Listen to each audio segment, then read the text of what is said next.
আল্লাহ নবী বলছে আমার উম্মত যখন শেষ জামানায় গানে আসক্ত হবে, গায়িকায় আসক্ত হবে, নৃত্যে আসক্ত হবে, বাদ্যযন্ত্র বেড়ে যাবে, হালাল পানির মতো মদ পান করতে থাকবে।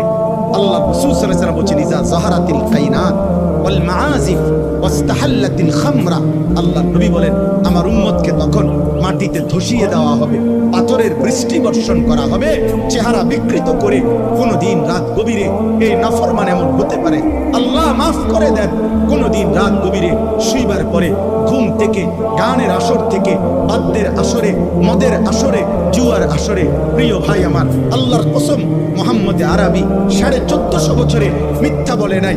এই পাপের শাস্তি হিসাবে নবী বলছে চেহারা কোনদিন অচিরেই শেষ জামানায় আমার উম্মতের চেহারা এই গান, বাদ্য, মদ, নেশা, জুয়ার আসক্ত ব্যক্তির চেহারা মানুষের সুরত বদলিয়ে পশু জানোয়ারের আকৃতি হয়ে যাবে।